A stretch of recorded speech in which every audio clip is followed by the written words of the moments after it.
장애인 문화복지신문 제355호 제11면입니다. 양주시 내일장애인 보호작업장, 중증장애인 일자리 창출 사업 네일카페 1호점 개점.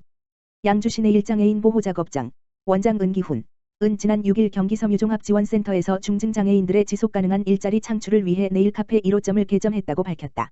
이번 개점 행사에는 강수현 양주시장과 장애인 바리스타, 가족들을 비롯해 지역 장애인 단체장, 시민 등이 참석해 1호점 개점을 축하하며 장애인 근로자들에게 응원을 전했다. 네일카페는 중증장애인에게 안정적인 일자리를 제공하고 경제적 자립을 돕기 위해 공공기관, 민간기업 간의 상호 협력하에 양주시 최초로 마련된 장애인 일자리 모델이다. 경기 섬유종합지원센터에서는 카페 공간을 제공하고 SK텔레콤 노동조합에서 고가의 커피 머신을 후원했으며 양주시 내일사회적 협동조합, 이사장 송영진, 산하 양주 내일장애인 보호작업장에서는 중증장애인을 고용해 운영 관리를 맡는다. 네일카페 1호점에는 현재 2명의 중증장애인 바리스타가 정식 고용돼 근무하며 3명의 중증장애인이 장내 바리스타를 꿈꾸며 현장에서 교육훈련을 받고 있다. 송영진 이사장과 은기원 원장은 공공기관과 민간기업 간의 지속가능한 협력을 통해 중증장애인들의 욕구에 기반한 일자리를 창출하고 지역사회 참여기회를 높이는 동시에 자활과 자립을 지원하는 데 최선을 다하겠다고 말했다.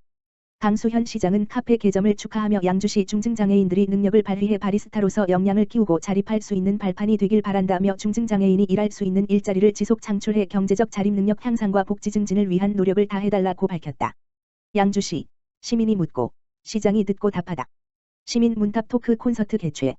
양주시, 시장 강수현은 11일 민선 8기 출범 100일을 맞아 경기 섬유종합지원센터 컨벤션홀에서 열린 시민 문탑 토크 콘서트를 가졌다. 시민 문탑 토크 콘서트는 시민과 함께 도약하는 양주라는 새로운 시정 비전과 시정 철학을 실천하고자 진행했던 시민소통 간담회 시 건의된 사항에 대한 추진 현황을 시장이 직접 답하고 공유하며 시민과 더 가까이 더 낮은 자세로 소통하기 위해 마련했다. 이번 토크 콘서트의 컨셉트인 문답은 기존 물을 과 대답할 답이 아닌 들을 과 대답할 답의 의미를 담아 열린 행정, 청해, 행정으로 축약되는 강수현 시장의 핵심 시정 철학을 반영했다는 점이 특징이다. 이날 토크 콘서트 현장에는 강수현 양주시장을 비롯해 실국소장이 참석했으며 11개 읍면동 이통장 협의회장, 이통장, 사회단체장 등이 줌과 유튜브를 통해 온라인으로 참여한 가운데 참여자 소개, 인사말, 토크 콘서트 순으로 진행됐다.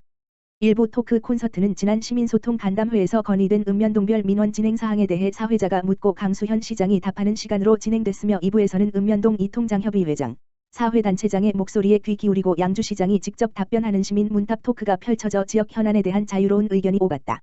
강수현 시장은 시민들의 솔직담백한 목소리를 듣는 허심탄회한 대화 시간을 갖게 된 토크 콘서트를 통해 양주시 발전을 위한 시민의 의견에 대해 공감하고 적극적인 사업 검토와 지원을 약속했다.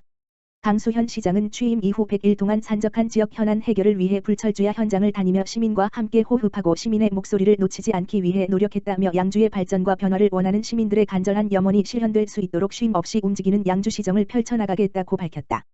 2022년 양평군가족센터 글로벌 인재 양성 위한 이중언어 환경 조성 사업 나와 우리의 언어 프로그램 진행.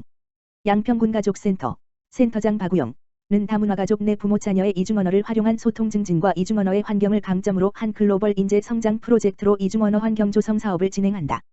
10월 12일 수부터 관내형 유아 자녀와 학령기 전후 자녀를 둔 다문화 가족 20가정을 대상으로 부모 코칭, 부모 자녀 상호작용 체험 프로그램, 이중언어 활용 방법 등의 내용으로 하며 총 7회기로 기획되었다. 이번에 진행하는 이중언어 환경 조성 사업 나와 우리의 언어는 가정 내 이중언어라는 환경을 배경으로 다문화 가족 자녀들의 미래 글로벌 사회의 인재 양성과 부모 자녀 간의 원활한 소통, 언어를 통한 정서적 공유를 목표로 하고 있다. 자녀가 어릴 때부터 부모의 모국어를 자연스럽게 사용하면서 부모의 언어와 문화를 함께 존중하고 이중언어 환경 조성의 중요성 및 부모의 역할, 가정의 일상 속에서 부모 자녀가 자연스럽게 이중언어를 활용할 수 있는 방법 습득을 통해 다문화 가족 자녀들을 이중문화의 감수성 함양과 함께 이중언어 사용이 가능한 글로벌 인재로 성장할 수 있도록 지원한다. 박우영 센터장은 이번 프로그램을 통해 지역의 자원 연계와 다양한 이중언어 놀이 체험으로 서로의 문화를 뛰어넘어 일상 속에서 즐기는 이중언어 환경을 조성하고 나아가 가족의 언어로 인한 갈등 해소를 바란다.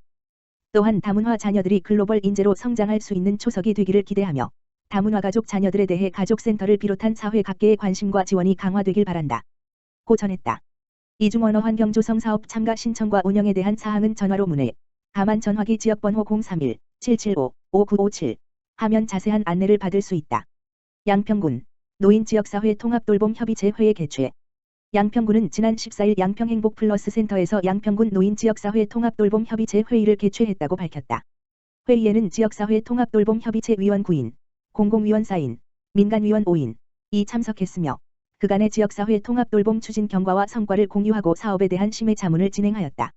양평군은 지난 2019년 1월부터 든든한가, 통합돌봄 창구 운영, 안전한가, 노인 주거 인프라 구축, 건강한가, 보건의료, 행복한가, 요양돌봄, 충분한가, 지역 역량 강화, 5개의 양평형 돌봄 핵심 키워드를 설정하고 5가 만족을 슬로건으로 내세우며 노인 개인별 욕구에 맞는 다양한 돌봄 서비스를 제공해 시설이 아닌 지역사회 내에서 생활할 수 있도록 지원하고 있다. 이를 추진하기 위해 군은 노인 돌봄 서비스를 받고 있는 어르신을 대상으로 통합돌봄 대상자 필요도 평가 전수조사를 실시하고 있다고 밝혔다. 심준보 문화복지국장은 어르신들이 지역사회에서 마음 놓고 생활하실 수 있도록 필요한 지원을 아끼지 않겠다며 오늘 위원님들이 내주신 의견을 적극 반영하여 어르신들이 살기 좋은 양평군을 만들기 위해 노력하겠다고 전했다. 한편 양평군 노인지역사회 통합돌봄협의체는 양평군 노인지역사회 통합돌봄 지원에 관한 조례 제8조 물결표 사인 제11조에 근거한 민관협력기구로 다분야 연계협력을 통한 정책 제안, 계획 및 성과 평가 등을 담당하고 있다. 여주시 의료 취약지역 코로나19 동절기 추가접종 교통편의 지원. 경기도 여주시는 겨울철 코로나19 감염병 재유행, 인플루엔자 동시 유행에 대비하여 코로나19 동절기 추가접종을 9월 27일 사전 예약을 시작으로 10월 11일부터 접종을 시작한다고 밝혔다. 여주시는 의료기관이 없어 예방접종을 위해 시내로 이동해야 하는 의료 취약지역 금사 산복 강천면의 60세 이상 주민들에게 대형 버스를 통한 교통편의를 제공하여 코로나19 동절기 추가접종 참여를 증진하고자 한다. 교통편의 지원의 대상자는 의료 취약지역인 금사 산복 강천면의 60세 이상 주민 중 코로나19 기초접종 2차를 완료한 대상자로 마지막 접종 및 코로나19 확진 후 120일이 경과된 분들을 대상으로 한다. 운영기간은 10월 20일부터 11월 2일까지 진행되며 자세한 일정은 마을별 별도로 안내될 예정이다. 운영 방법은 해당 지역 마을회관에서 대상자들을 탑승하고 위탁의료기관으로 이동하여 병원에서 접종 후 이상 반응 관찰한 뒤 차량 탑승하여 마을로 복귀한다. 여주시는 의료 취약지역의 교통편의를 제공하여 주민들의 접종에 대한 불편을 해소하고자 하였으며 코로나19 동절기 추가 접종률을 제고하여 코로나19의 재유행에 적극적으로 대비하고자 한다고 밝혔다. 여주시 재난취약계층 대상 체험형 안전교육 실시. 여주시는 지난 10월 5일 상생복지회 우리집 학생들 30여 명을 대상으로 경기도 안전체험관, 경기도 오산시 소재에서 안전체험교육을 실시하였다. 이번 교육은 각종 안전사고 요인에 대해 직접 체험함으로써 안전취약계층인 어린이 청소년들이 안전에 대한 경각심을 느끼고 재난사고로 인한 대처 능력과 정확한 안전지식을 얻고자 추진하였다. 상생복지회 우리집 학생들은 이번 교육을 통해 교통안전 및 생활안전, 승강기 이용 안전수칙, 완강기 사용법, 소화기 작동 방법 등 화재비상 대피, 지진 등의 각종 재난을 체험하고 안전의식을 함양할 수 있었다. 여주시에서는 이번 체험교육이 즐거운 경험으로 남는 것은 물론 재난재해 발생 시 자신뿐만 아니라 타인의 생명도 보호할 수 있도록 안전사고에 대처하는 법을 배우는 소중한 기회가 되었으면 한다고 전했다.